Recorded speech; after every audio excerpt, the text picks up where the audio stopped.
beautiful people! Welcome to my channel. So, dahil New Year today, this year, bagong taon. So, bagong craft po tayo.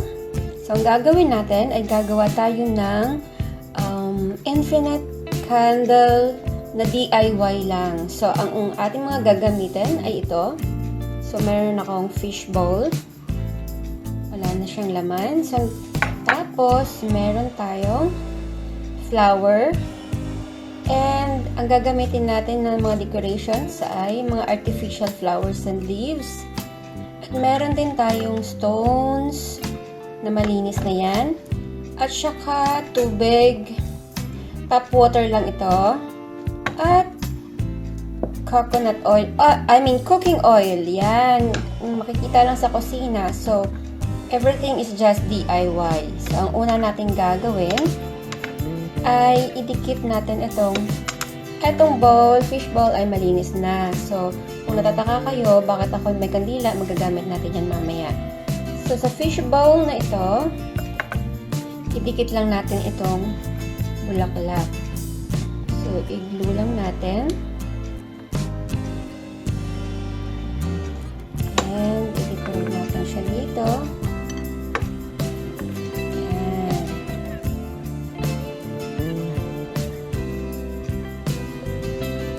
Hayaan lang natin siyang dumikit. Sana dumikit. Dumikit ka. Ayan. Didikit na siya. Sabi ko sa kanya dumikit siya. And then, lagyan natin ng bulaklak.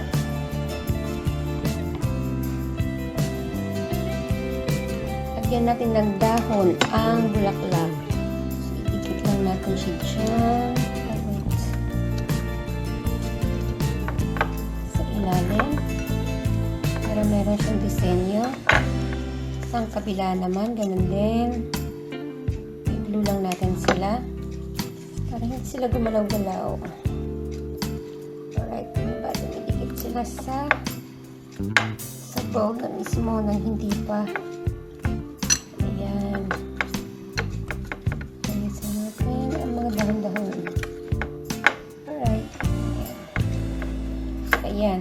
Tanggalin natin yung mga excess na glue kasi nagkalag na. Anyways, dinigis ko na mamaya yan. So, ganito na ang kanyang itsura sa loob.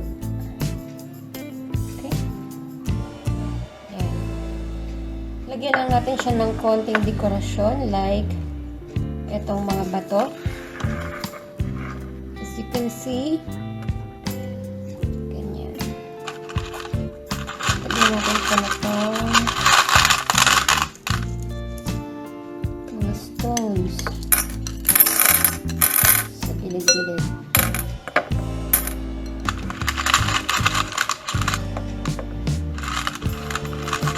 Ang ating nga palang pusa ay nagugulo. Yummy yun? What do you want niya? Baka lang at ay may ginagawa. Tuloy lang natin. Lagyan natin ng bato-bato.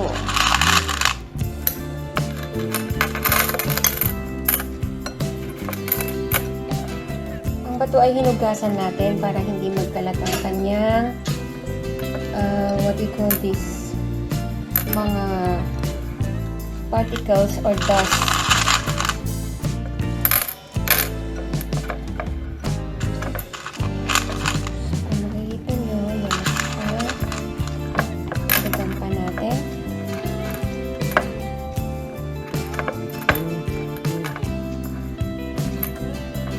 Ganito na ang kanyang itsura ng ating bowl. Okay. So, okay na siguro yan. Then, ang sunod natin gagawin ay lalagyan natin siya ng tap water.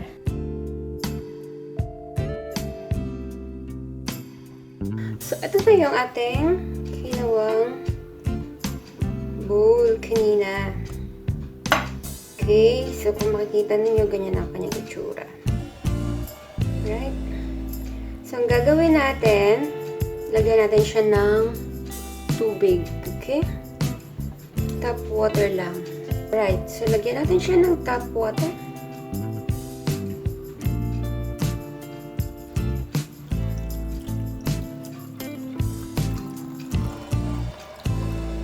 Ayan, hanggang dyan.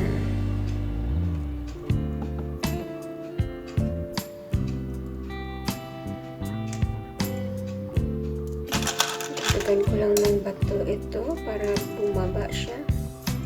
Kasi siya ay nasa taas.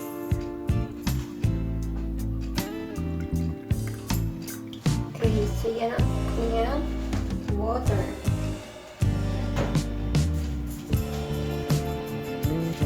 Okay. So ganyan lang kanyang itsura.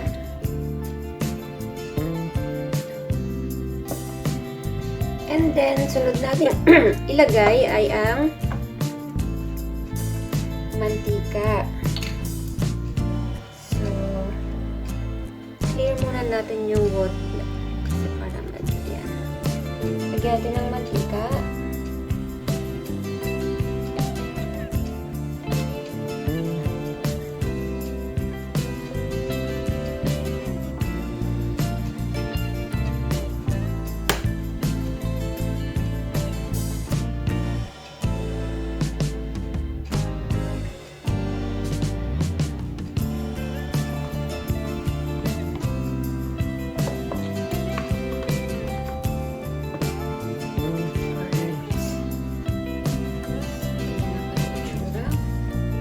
Medyo meron siyang mga bubbles, pero ang gagawin po natin ay i-print lang natin.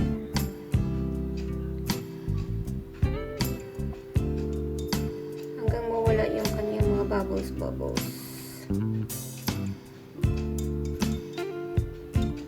Or let it stay for after some time.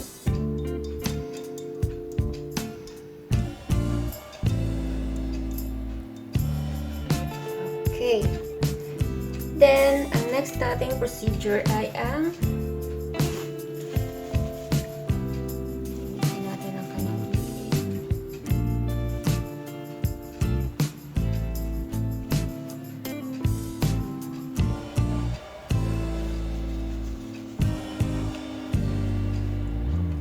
ngayon, etong bottled water na ito, kukunin natin yung ito. So, meron na akong nakuha kanina. Ito siya.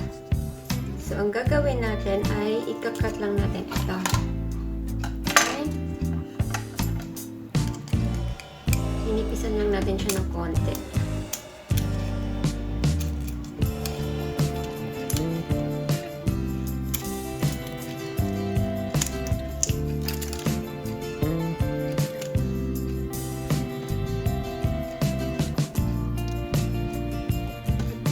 Ganito na ang kanyang itsura. Ayan. So, kaya tayo may kandila kasi tayo ay bubutasan natin itong gilid niya. Using this.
ating kandila.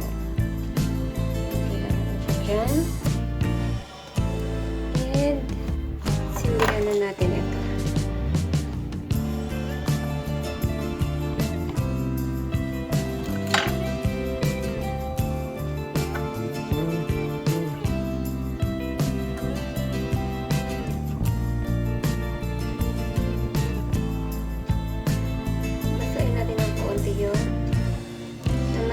Yung